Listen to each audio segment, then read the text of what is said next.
She had one photograph in her hand when she walked through those doors.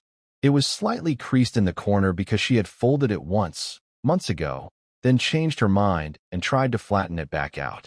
But paper remembers what you do to it. The crease was still there. She smoothed it with her thumb the way she had done 100 times already that morning, pressing down on her son's face like she was trying to hold him still, trying to keep him from going somewhere she couldn't follow. She found a plastic chair near the front of the waiting room. She sat down. She placed her purse on her lap. And she waited. That was a Tuesday morning in Memphis, Tennessee. And Renee Caldwell had no idea that she was about to spend the next 6 hours sitting in that chair, answering questions nobody should have to answer, and that when she finally walked back out through those doors, into the cold October air, she would be walking out completely alone, with nothing in her hands except that photograph and a grief so heavy it had already started to change the shape of her spine. Her son, Marcus Caldwell, was 19 years old. He was a pre-med freshman at Crestwood University, the first person in his entire family to set foot on a college campus. He had wanted to be a cardiologist since he was 11 years old, the year his grandfather collapsed in the kitchen and no one in the family could understand what the doctors were saying. Marcus had stood in that hospital corridor, a child in 2 big sneakers, watching his mother try to make sense of words she had never been taught, and he made a decision right there. He was going to learn those words. He was going to become the kind of doctor who sat down with families and explained things in plain language, who made people feel like human beings instead of paperwork. That was Marcus. That was who he was before any of this happened. Renee had raised him alone since he was 7 years old, working double shifts at Memphis Regional Medical Center as a hospital administrator, budgeting every dollar, keeping every report card, attending every science fair, driving him to every Saturday tutoring session even when she was exhausted, even when her feet hurt, even when she had nothing left. She had poured herself into that boy the way only a mother who has decided her child will not be limited by circumstance can pour herself. And Marcus had taken everything she gave him and built something real with it. He had made it. He was there. He was on that campus. He was living the future she had worked her whole life to help him reach. And then, on a Thursday night in October, everything stopped. And before we go any further into this story, we want to pause right here and say something to you directly. If you are watching this right now, wherever you are in this world, we want to hear from you. Before we go deeper, let us know in the comments where you are watching from. We would love to hear from you. And if this story already has your attention, and we think it will, do not forget to hit that subscribe button so you never miss any of our upcoming videos. Now, let us go back to that Thursday night in October, because that is where everything changed. Marcus Caldwell was found at the base of a stairwell inside Henley Hall at 12:34 in the morning on a Friday. He was found by a campus security officer named Dale Fuqua, who was doing his regular night rounds. The initial report described what Officer Fuqua saw as an apparent fall. The lights in that section of the hallway were working. The stairwell itself was clean and dry. There was no evidence of anyone else in the immediate vicinity. Marcus was already gone by the time the paramedics arrived. And within hours, the story that began to take shape. The story being quietly assembled by the people whose job it was to assemble such things, was a simple one. A college student, alone late at night, had fallen down a stairwell. Tragic. Terrible. But an accident. Nothing more. What made that story possible, what made it easy to construct and easier still to accept, was that the security camera covering that particular stairwell in Henley Hall had been offline for 11 days. 11 days. Not 1. Not 2. 11. The camera had been flagged as malfunctioning by a campus facilities worker on a maintenance report 3 weeks prior. A work order had been submitted. Nobody had come to fix it. And on the night that Marcus Caldwell died, the one piece of technology that might have told the truth about what happened in that stairwell was dark. That is the kind of detail that, on its own, might mean nothing. Cameras break. Maintenance backlogs happen. But when you line that detail up next to everything else that came after, when you stack it alongside everything Renee Caldwell was about to discover over the next 2 years, it stops feeling like a coincidence. It starts feeling like something else entirely. The detective assigned to the case was a man named Gary Pitts. He had been with the Memphis Police Department for 22 years. He He was the kind of officer who carried himself with the ease of a man who had seen everything and had therefore stopped being surprised by anything. He arrived at Henley Hall in the early hours of that Friday morning. He walked the scene. He spoke to Officer Fuqua. He reviewed what little physical evidence was there. He spoke to 3 students who had been awake in the building that night. He did not conduct an extended interview with Marcus's roommate, Darius Webb, who had a full and verifiable alibi, placing him at a study group across campus. He reviewed the preliminary notes from the first medical examiner on the scene.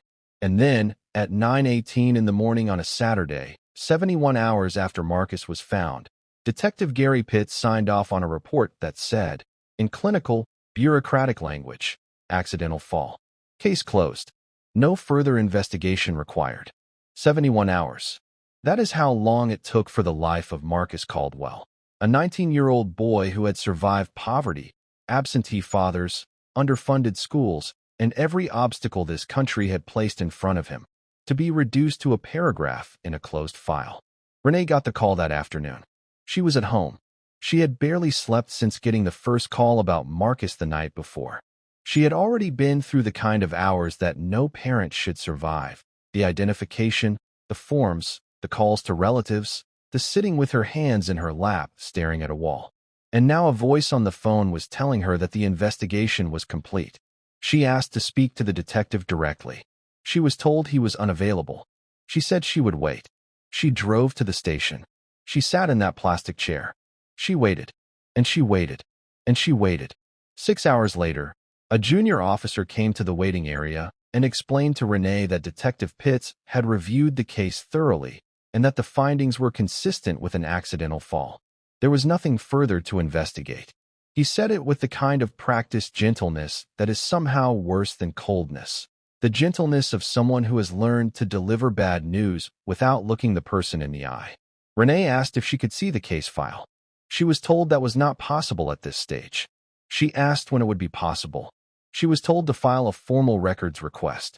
She asked if Marcus's roommate had been fully interviewed. The officer said he couldn't comment on the specifics of the investigation. She asked about the security camera. He said he was not familiar with that detail. And then, because there was nothing left to ask and no one left to ask it to, Renee Caldwell picked up her purse, smoothed the photograph of her son one more time with her thumb, and walked back out through those doors into the cold October air. She walked out with nothing. Just the photograph. Just the crease in the corner that paper remembers even when you try to smooth it away. Just a mother's certainty. The deep, cellular, unshakable certainty that the story she had just been handed was not the true story. That something about those 71 hours did not add up. That a 19-year-old boy who had made it through everything, who had called her just 4 days earlier to talk about a chemistry exam, who had plans and dreams and a future he had already started building, that boy had not simply slipped and fallen down a staircase. She did not have evidence. Not yet. She did not have witnesses. Not yet. She did not have a lawyer or a private investigator or a federal case file. Not yet. What she had was a mother's knowledge of her own child. And she had decided, on that walk back to her car across that cold parking lot, that it was going to be enough. To understand what Renee Caldwell did next, you have to understand what kind of woman she was before any of this happened. She was not a woman who had ever had the luxury of falling apart. She had grown up in South Memphis, the second of 4 children, in a household where money was always tight and the word resilience was not spoken so much as lived. Worn into the body like callus, built up slowly through repeated friction with a world that did not make things easy. She had put herself through community college while working nights. She had earned a bachelor's degree in healthcare administration by the time Marcus was 4 years old, studying at a kitchen table after he went to sleep, textbooks propped against a cereal box, highlighter marks on every other page. She was disciplined. She was methodical. She was the kind of person who kept records, not because she was paranoid, but because she had learned early that the world does not give you credit for things you cannot prove. She was known at her church, Greater Emmanuel Baptist, as someone who showed up, not in the loud, performative way. She was not a woman who needed to be seen giving. She showed up in the quiet way, the way that costs more, organizing the food pantry on third Saturdays, driving elderly members to their medical appointments, sitting with people in hard moments and not saying anything, because sometimes saying nothing is the only honest thing you can do. The congregation knew her as steady. They knew her as someone who had carried a great deal without asking anyone to carry it for her. And they knew her as a mother who loved her son with a ferocity that was quiet but total. The way deep water is quiet but total. The way it looks still from the surface until you're in it. Marcus had inherited her discipline and her precision. But he had also inherited something else. A quality that was harder to name, but that Renee could always see clearly. He was gentle in a way that did not make him soft. He had a way of paying attention to people that made them feel genuinely heard, genuinely seen. His high school chemistry teacher, a woman named Mrs. Dorothy Hale who had taught at Whitehaven High for 31 years, later said that Marcus was the student she thought about when people told her teaching didn't matter. She said he would stay after class not because he was struggling, but because he was curious. He wanted to understand the why behind everything. Not just the formula, not just the answer, the reason. He needed to know why things worked the way they worked. He had arrived at Crestwood University in late August, and his roommate, Darius Webb, had been assigned to him by the housing office. They could not have been more different on the surface. Darius was from Chicago, louder, more socially confident, the kind of person who knew everybody's name within 48 hours. But they had clicked in the way that first-generation college students sometimes click with each other, recognizing something in one another that is difficult to explain to someone who has not lived it. The particular combination of excitement and terror that comes from arriving somewhere you always dreamed of and realizing the dream is actually happening. They had made each other accountable. They had pushed each other. And by October, they were already close enough that Darius had a copy of Renee's phone number in his contacts, because Marcus had said, early on, that if anything ever happened to either of them, they should be able to reach each other's people. That detail would matter. That detail would matter very much. Marcus's neighbor in Henley Hall, in the room at the end of the same corridor, was a young man named Cody Harlan. 23 years old, a junior from a well-off family in the Germantown suburb of Memphis. His father was Brett Harlan, a city councilman with a reputation for knowing how to make phone calls and have them answered. Cody and Marcus had crossed paths in the way that people who live on the same floor inevitably do, sharing a common space, passing each other in hallways, existing in proximity without choosing to. But the relationship had not been smooth. There had been a noise complaint. Cody had filed one against Marcus, claiming the sound coming from Marcus's room late at night was disrupting him. 3 students who lived on the same floor would later say that the complaint was widely regarded as petty, that Marcus was not known to be loud, and that the real friction between the two of them had started earlier, in the first week of the semester, when Marcus had pushed back on something Cody said in the common room one evening. Witnesses described it differently depending on who you asked. Some called it a heated exchange, some called it nothing more than a disagreement. But they all agreed that Cody Harlan had not appreciated being pushed back on. He was not accustomed to it. The week before Marcus died, he called Renee twice. The first call was on a Monday evening. He had passed his organic chemistry exam, and he called her the way he always did when something good happened, not to brag, just to tell her. She could hear the satisfaction in his voice, the ease of it, a person who had done the work and felt it pay off. They talked for 40 minutes about nothing important. The food in the cafeteria, whether she was sleeping enough, whether he should try to come home for Thanksgiving even if it was just for 2 days. The second call came on Thursday afternoon, 4 days before his body was found in that stairwell. That call was shorter. Renee has replayed it thousands of times in the years since. She says Marcus sounded measured, careful, like someone who was telling her something without wanting to worry her. He said that something on his floor was making him uncomfortable, that there was a situation he was going to handle. He told her not to think about it. He told her he was fine. And then he said, and she has never forgotten this, will never forget it, "Mom, I've got it. I'll handle it." He never got the chance. In the days immediately following Marcus's death, Renee went through the motions that grief requires because grief does not wait for you to be ready. She made calls. She accepted food from neighbors she barely knew. She sat through the logistics of death, the paperwork, the arrangements. the choosing of a casket that no parent should ever have to do. Her church surrounded her in the way that communities do when one of their own is broken, the kind of sustained, organized presence that means someone is always there, always making sure she ate, always making sure the lights were on. She let them help her. She accepted the help. But underneath all of it, in every quiet moment, her mind was working. She was already organizing. She was already making a list. The first thing she did, in the second week after Marcus died, was file a formal records request for the incident report. She was told it would take up to 30 days. It arrived on day 19. When she sat down at her kitchen table and opened the envelope, she read every page twice. She read the timeline. She read the officers' descriptions. She read the medical examiner's preliminary notes. She checked every name, every timestamp, every detail against what she already knew. And then she turned to page 11. And she stopped. There were 4 pages of the report that had been blacked out. Not lightly redacted. Heavily, thoroughly blacked out. The kind of redaction that does not leave you wondering if something is there. The kind that tells you without question that something is there. Renee held those pages up to the light. She placed them flat on the table and looked at them for a long time. And then she put them in a folder. She labeled the folder with a single word, written in her careful administrator's handwriting. The word was start. 3 weeks after the funeral, she got a phone call from Darius Webb. He had been at school. He had gone back to Crestwood because he did not know what else to do, because staying home felt like drowning slowly, because being in Marcus's presence, even through their shared space, felt necessary in some way he couldn't explain. He had not spoken publicly. He had been keeping something to himself, not out of cowardice, but out of fear. Fear of what it might mean. Fear of what might happen if he said the wrong thing to the wrong person. But something had shifted in him, and he called Renee at 8:30 on a Tuesday night, and he told her things she had not known before.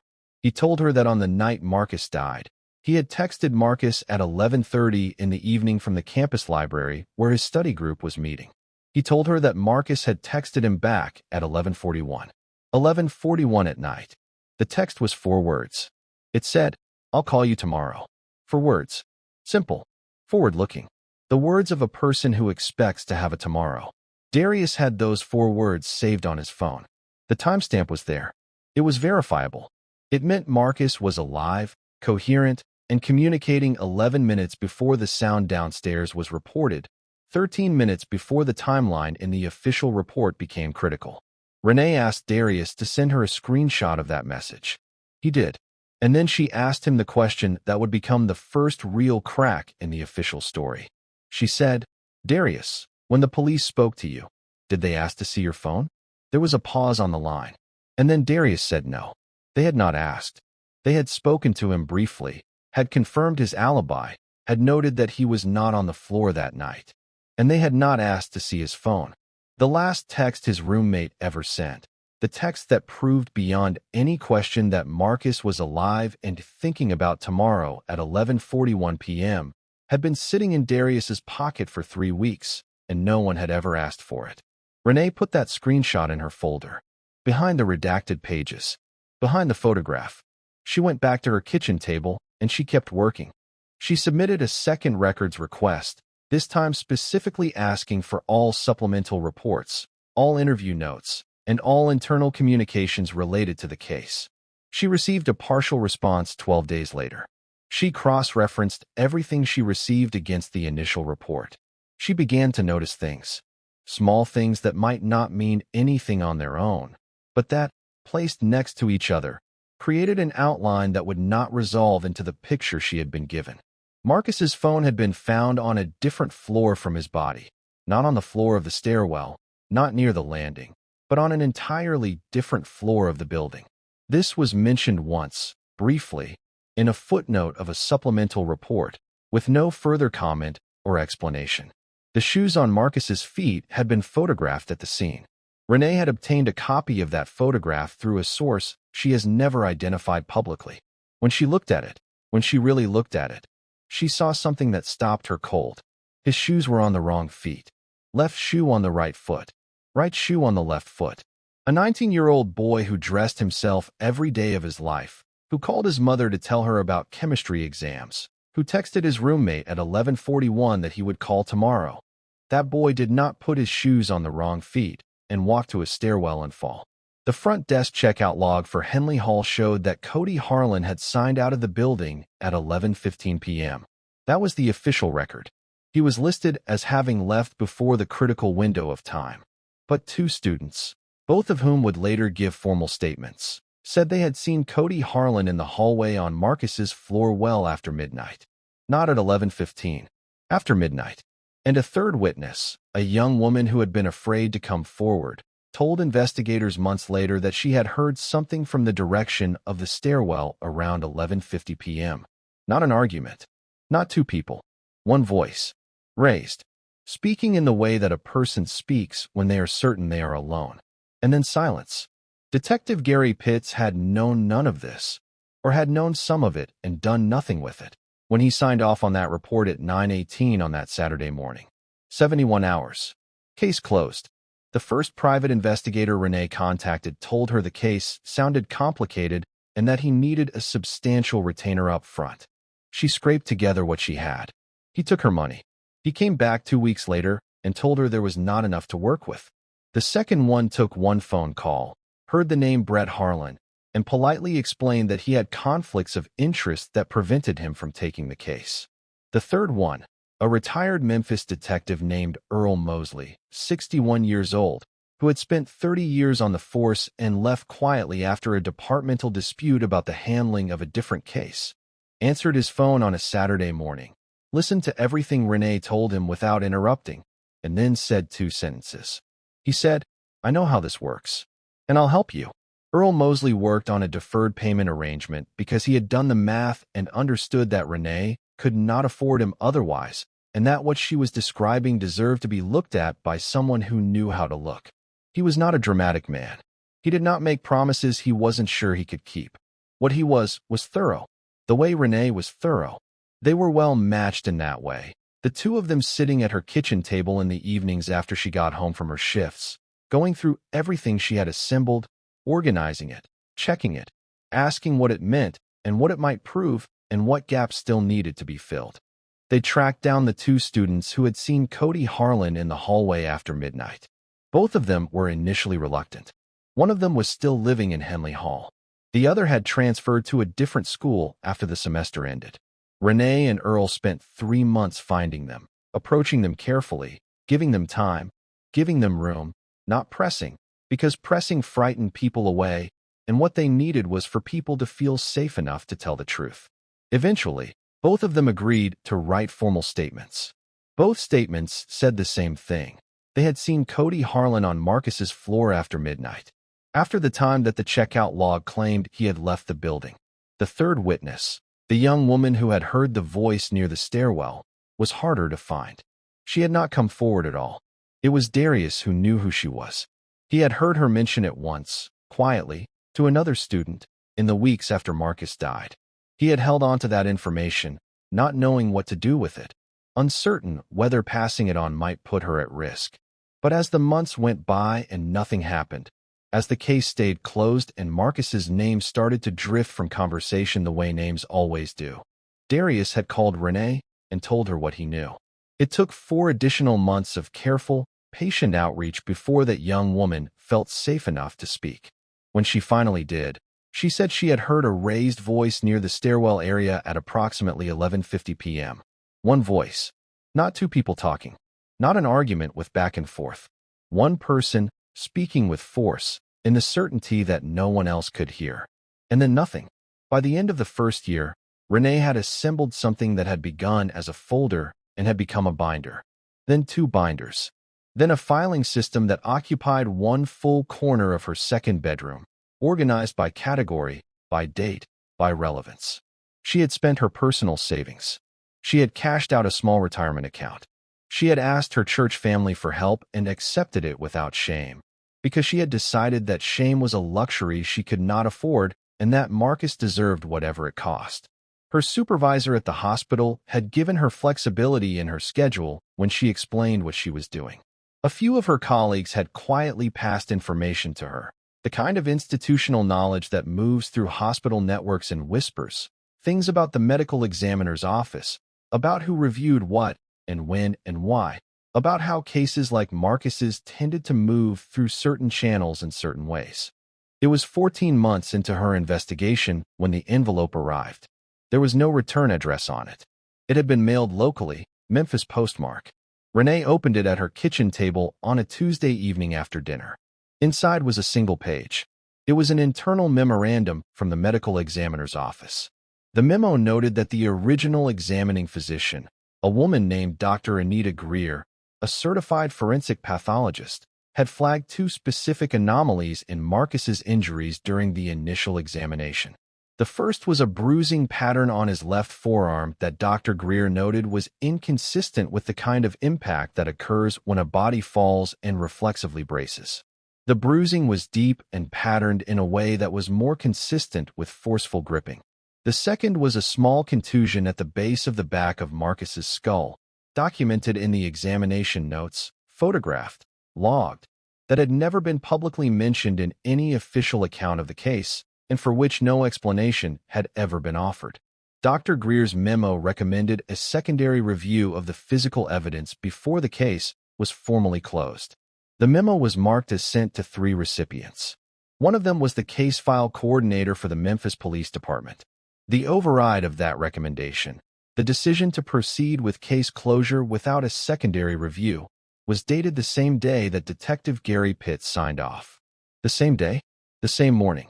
And the person who authorized the override had not signed the document with their name. They had initialed it. 2 letters. Nothing more. Renee read that page 4 times. She held it very carefully, as if it might dissolve if she pressed too hard. And then she called Sandra Okafor. Sandra Okafor was 48 years old, a civil rights attorney who had spent 20 years in practice, the last 11 of them in Memphis.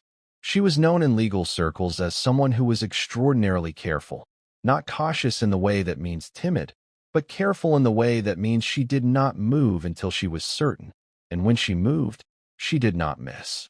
She had taken cases that other attorneys had declined. She had won cases that other attorneys had said could not be won.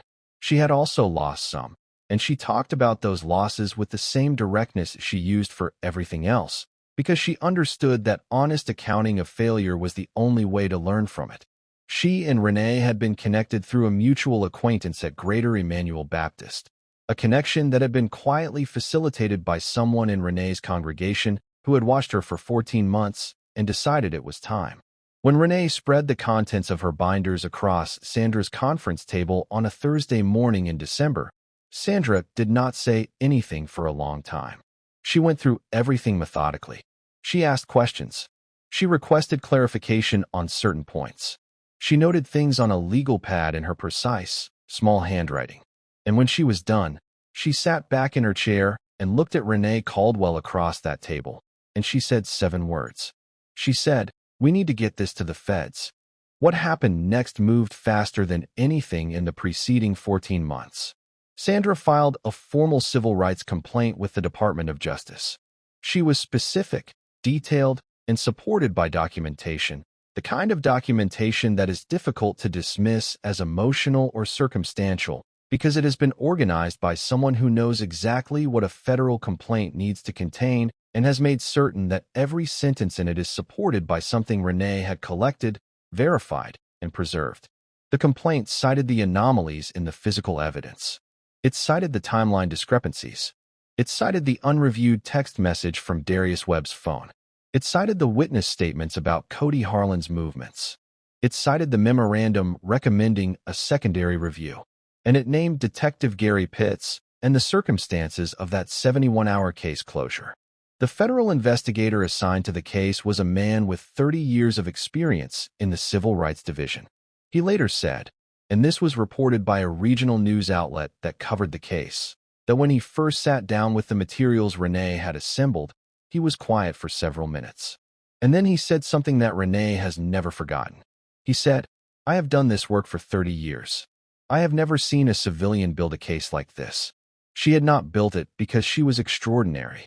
She had built it because she was a mother who knew her son, and because she had decided, on that walk back to her car across that cold parking lot 14 months earlier, that knowledge was going to be enough. The federal investigation moved through channels that are slow by design and fast by necessity when the evidence demands it. Dr. Leon Pruitt was brought in to conduct an independent forensic review. He was 58 years old, semi-retired, with a career that included decades of testimony in federal cases and a reputation for conclusions that were precise, defensible, and immune to pressure. He reviewed the original autopsy photographs. He reviewed Dr. Greer's flagged anomalies. He reviewed the contusion at the base of Marcus's skull. He reviewed the bruising on the left forearm. He produced a 12-page report written in language so clinical and exact that it left no room for interpretation. His findings were as follows. The bruising on Marcus Caldwell's left forearm was not consistent with impact during a fall. It was consistent with forceful gripping by another person. The angle of injury distribution in the stairwell was not consistent with a forward fall. It was consistent with a body that had fallen after being pushed from behind. The contusion at the back of the skull was consistent with blunt contact prior to the fall, not as a result of it. And the overall pattern of injury, taken together, was not consistent with an accident. Dr. Pruitt wrote those conclusions in clinical language. But when Renee asked him, quietly, in the corridor outside his office after the formal meeting was over, what he believed, personally, had happened to her son, he stopped walking. He turned to look at her, and he said, "Your son did not fall, Miss Caldwell. Your son was pushed." Federal investigators began pulling the threads that Renee and Sandra had identified. The threads led places. Phone records subpoenaed through the federal process showed that Councilman Brett Harlan had made 3 calls to the Memphis Police Department in the 48 hours following Marcus's death. One of those calls went to the direct private line of the department's chief of operations. The call logs had been selectively redacted in the version released to Renee under her original records request. The unredacted version, obtained through federal process, was not redacted at all. It was very clear. 3 calls, 48 hours. A father making sure certain people were aware of the situation, making sure certain people understood certain things. Cody Harlan's digital records, obtained through the university's account system as part of the federal investigation, showed that at 2:14 in the morning on the night Marcus was found, Cody Harlan had used his university account to run a search. The search was for criminal defense attorneys in Memphis. 2:14 in the morning, before Marcus had been officially identified, before any student on that floor had been formally notified, before the news had traveled anywhere beyond the immediate vicinity of that stairwell. Cody Harlan was searching for a criminal defense attorney. When federal investigators interviewed Detective Gary Pitts, he arrived composed. He had the bearing of a man who had survived difficult conversations before and expected to survive this one. He explained the timeline of the investigation clearly. He referenced his 22 years of experience.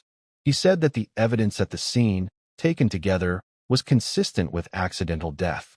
He said the secondary review recommendation in Dr. Greer's memo was a routine procedural note, and that such recommendations were routinely assessed and sometimes declined when the primary findings were conclusive.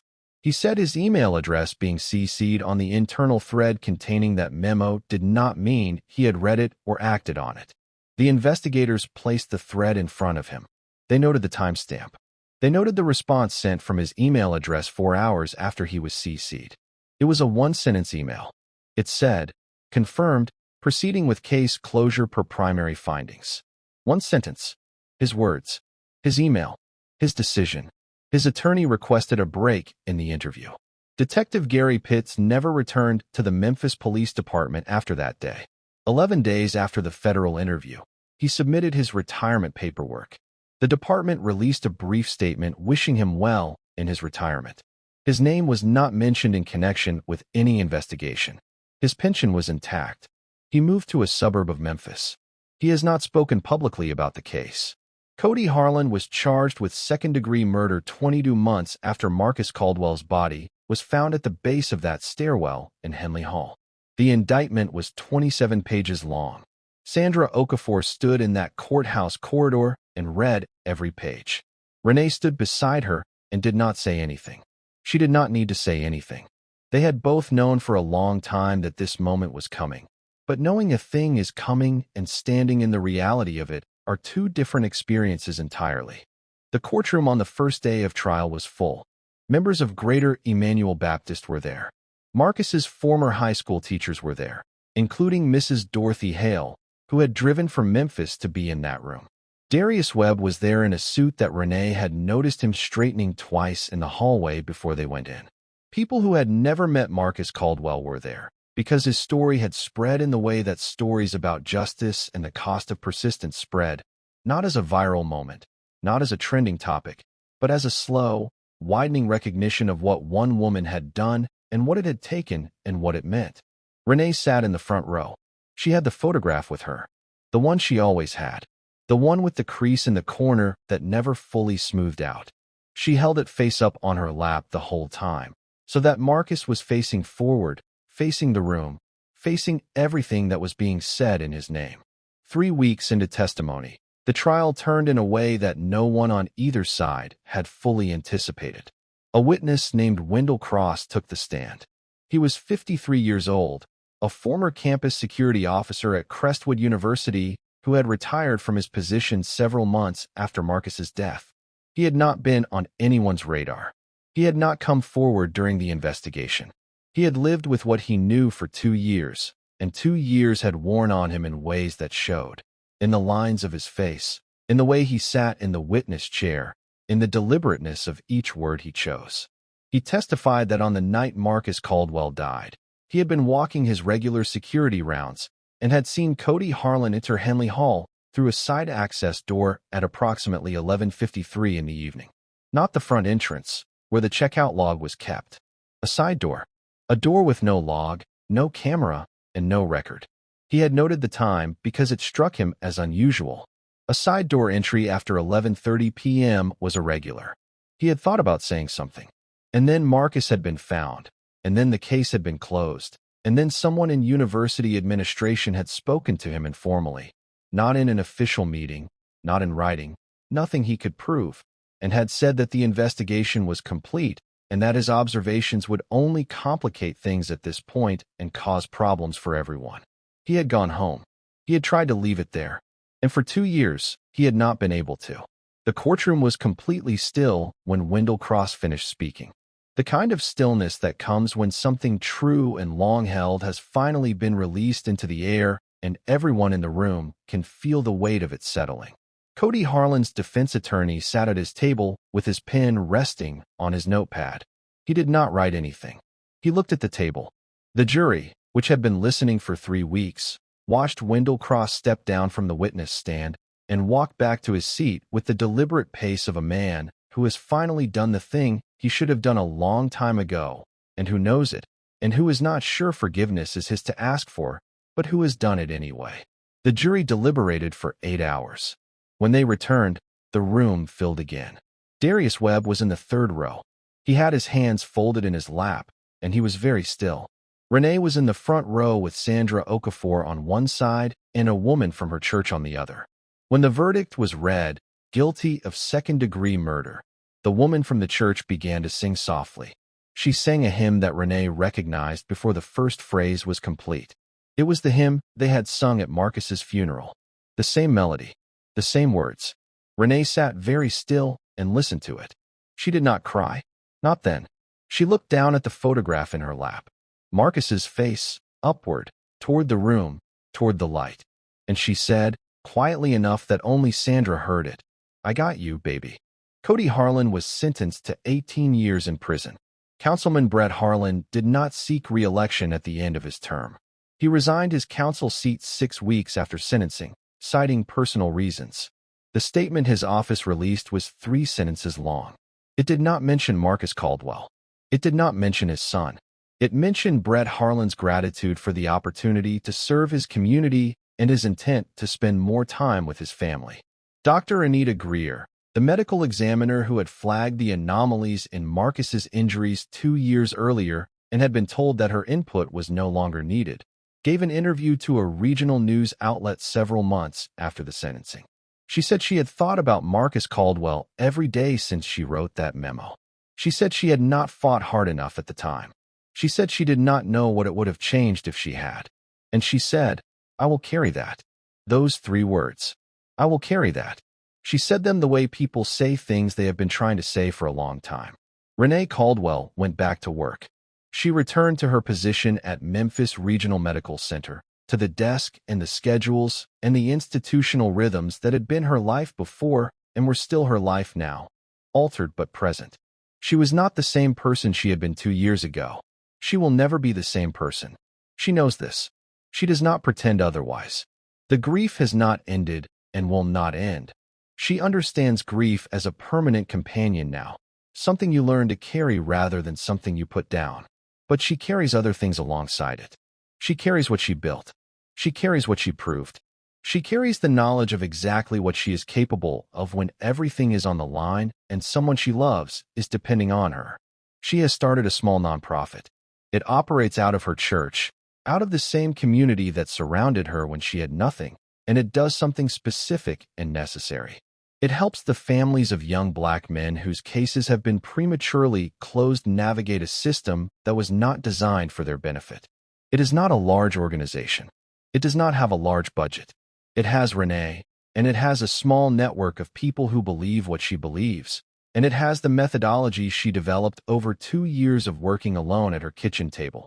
The careful, systematic, refuse-to-stop approach that a federal investigator once described as the most thorough civilian case file he had ever seen. She has helped 4 families so far. She does not call herself an activist. She does not call herself a hero. She says she is a mother who knew her son and who refused to let someone else's version of him be the version that lasted. She named the nonprofit after something she found in Marcus's journal in the weeks after his death. She had gone through his things slowly, over many days, unable to rush it, unwilling to rush it. She had found the journal in the bottom of his desk drawer, half-filled, his handwriting precise and slightly slanted the way it always was. She read every page, and near the middle, on a page that did not have a date, she found a line that she has kept and will always keep. It said, "If nobody fights for you, learn to fight for yourself, and then fight for someone else." That is what she named it. Those 12 words, exactly as Marcus wrote them. She did not add anything. She did not take anything away. She let her son have the last word. Now, here is what stays with me after sitting with this story. We are told that the system works. We are given that as a kind of baseline comfort, the assurance that somewhere in the machinery of law and process and institutional order, there is a mechanism designed to find the truth and hold it up to the light. And sometimes, as in Renee Caldwell's case, something that looks like justice does arrive.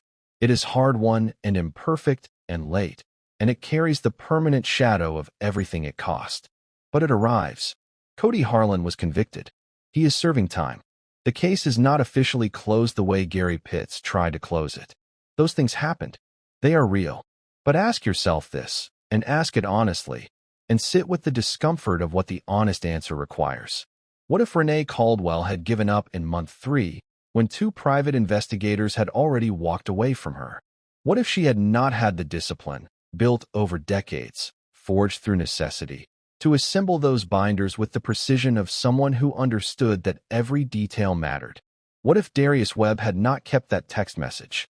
What if the anonymous envelope with Dr. Greer's memo had never arrived?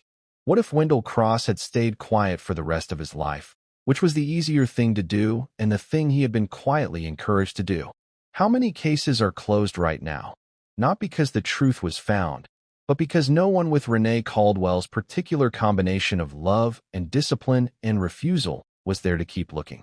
How many families sat in that same plastic chair, in that same waiting room, with the same fluorescent light and the same clock on the wall, and the same junior officer delivering the same news in the same practiced gentleness, and walked out through those doors and did not have the pieces fall into place the way they fell into place for Renee? How many Marcus Caldwells are still waiting for someone to come back for them? Renee walked out of that police station with nothing. 2 years later, she came back with everything. The question that I cannot shake, the question I want you to sit with and answer in the comments below, is this: who is going to go back for the ones she hasn't found yet? I want to know what you think. At what moment in this story did you know something was deeply wrong? Was it the 71 hours? Was it the shoes on the wrong feet? Was it that 2:14 in the morning search for a defense attorney? Tell me in the comments. I read every single one. And tell me this too. Do you think Detective Gary Pitts should have faced criminal charges? His pension is intact. His name is not on any registry. He lives quietly in a suburb of Memphis. Is that justice? There is no easy answer to that question. I want to hear where you stand. And if this story moved you, if Renee's 2-year fight felt like something you needed to hear today, then stay close. Subscribe to this channel, because the next story we are telling on Mind Maze Stories involves a woman who gave her trust to someone who had spent years making themselves impossible to doubt. She gave them everything, her money, her home, her future, and by the time she understood what had been done to her, the damage had already been done. Almost. That story is coming. And I promise you, when the truth comes out, you will not have seen it coming from the beginning. Stay with us. I will see you in the next one. Mind Maze Stories. Real people, real consequences.